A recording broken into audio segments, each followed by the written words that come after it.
मुख्यमंत्री देवेंद्रजी फडणवीस साहेबांना मी एक पत्र लिहिलं आणि मी त्यांच्यामध्ये मागणी केली की राज्य सरकार केंद्र सरकारकडे हमी भावासाठी प्रस्ताव पाठवतो आणि त्या प्रस्तावामधला म्हणजे जो काही आपण समजा सोयाबीनला 7,500-8,000 हजार भाव दिला, सरकार 5,000-5,500 रुपये भाव देतो, त्या भावामधला जी काय अंतर आहे त्या अंतराची रक्कम जी आहे ती अंतराची रक्कम गोरे साहेब आपल्या सरकारने दिली पाहिजे, म्हणजे शेतकऱ्याला हमी भाव मिळेल्याशिवाय राहणार नाही आणि त्याचं समाधान होईल, जो उत्पादन तो करतो। हे आपण बाकीच्या तर योजना देतोय। बच्चू भाऊने या ठिकाणी उल्लेख केला की 42-43 योजना, काही आवश्यकता नाही एवढ्या मोठ्या योजनेच्या, सुटसुटीत योजना करा, त्याला मिळेल अशा योजना करा आणि त्या योजनेच्या माध्यमातून त्याला सक्षम करा आणि जोपर्यंत शेतकरी आमचा सक्षम होणार नाही तोपर्यंत कसा आहे देशाचा कणा, त्याला पाठीचा कणा म्हणतो ना आपण शेतकऱ्याला, तो कसा काय उभा राहणार आणि म्हणून त्याला पूर्णपणे पाठबळ हे सरकारचंच असलं पाहिजे। मी आदरणीय मुख्यमंत्री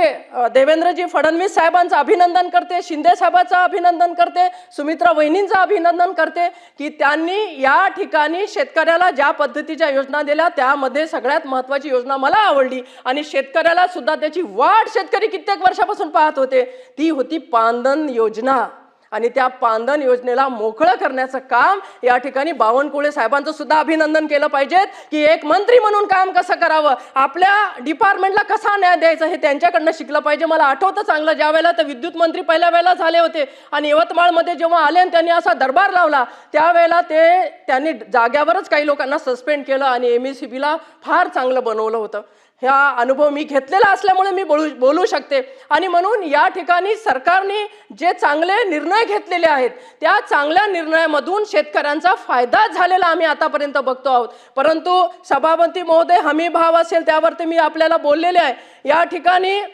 शेतकऱ्याच्या मालावर प्रक्रिया करून त्याला एक्सपोर्ट करणं हाही महत्त्वाचा विषय या ठिकाणी आहे। पण त्याचबरोबर एक विषय महत्त्वाचा आहे, मी नेहमी म्हणते की आता जसं गांधीजींनी म्हटलं होतं गावाकडे चला, गावाकडे गेल्याशिवाय आपलं डेव्हलपमेंट होणार नाही। इतके शहर मोठे झालेत, आहिर साहेब, इतका मुंबईमध्ये इतकं बरोबर आहे ना, खूप कंजेशन झालेलं आहे, मुंबई असू दे, पुणे असू दे, संभाजीनगर असू दे, नाशिक असू दे। आता आपल्याला कुठे गेला पाहिजे तर जिल्ह्यामध्ये, ज्या जिल्ह्यामध्ये काहीच नाही, जसं वाशिम जिल्ह्यामध्ये उद्योग झालेच पाहिजेत सभापती महोदय, आणि ते उद्योग जर या वेळेला आपण नाही केले तर आपण सर्वाइव्ह करू शकणार नाही, कारण हे युवक सगळे पुणे, मुंबई या शहराकडे येतात आणि तिकडे सगळं घर परिवार, तिकडे शेतीवाडी सोडून देतात, पण इकडे नोकरी 12,000ची 15,000ची मिळाली तरी करतात आणि म्हणून ती नोकरी जर त्या जिल्ह्यामध्ये, जसा वाशिम जिल्ह्यामध्ये आपण एखादा उद्योग केला, कारण तो अशी आकांक्षी जिल्हाच आहे, तिथे करायला काही हरकत नाही सरकारने, जर मोठे मोठे आपण इन्व्हेस्टमेंट आणतोय। मी मागच्या वेळेला आदरणीय शिंदे साहेबांना पण विनंती केली होती 3 वर्षापूर्वी 2 वर्षापूर्वी की असा एखादा प्रकल्प द्या। आजही मी सरकारला विनंती करते की आकांक्षी जिल्हे आहेत ना, द्या तिकडे मोठ्या उद्योगांना पाठवा, तिथे डेव्हलपमेंट होऊ द्या, त्या मुलांना नोकऱ्या मिळू द्या, त्यांच्या हाताला रोजगार मिळू द्या आणि जोपर्यंत हे होणार नाही ना तर हे सगळं आता हे पोल्युशन, आपलं हे सगळं बदललं वातावरण हे जे होत आहे ना ते थांबणार नाही आणि म्हणून मला असं वाटतं की या ठिकाणी या सगळ्या गोष्टीवरती निर्णय घेण्याची आवश्यकता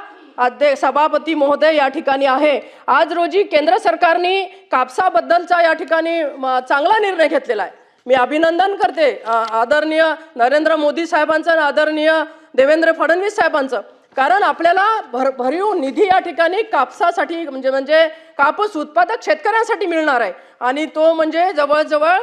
26-27 मध्ये 11,460 कोटी 49 लक्ष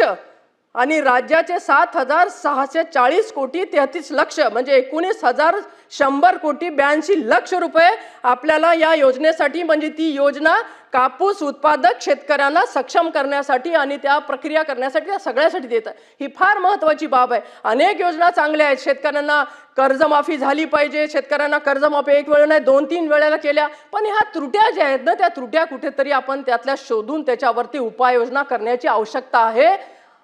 सचिन भाऊ, असं मला वाटते आणि म्हणून संपवते। नाही आणि काय झालं मागच्या वेळेला सुद्धा आम्ही बोललो इकडे नाही नाही, हेमंत पाटील बिन म्हणजे कोणचं म्हणतात ना, कुठची पाटीलकी, बिन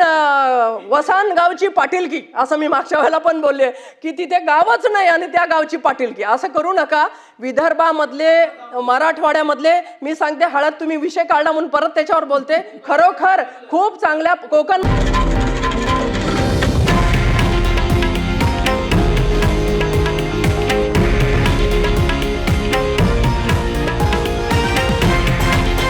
हे आहे देशातील नंबर 1 न्यूज नेटवर्क आणि आपण पाहत आहात TV9 मराठी,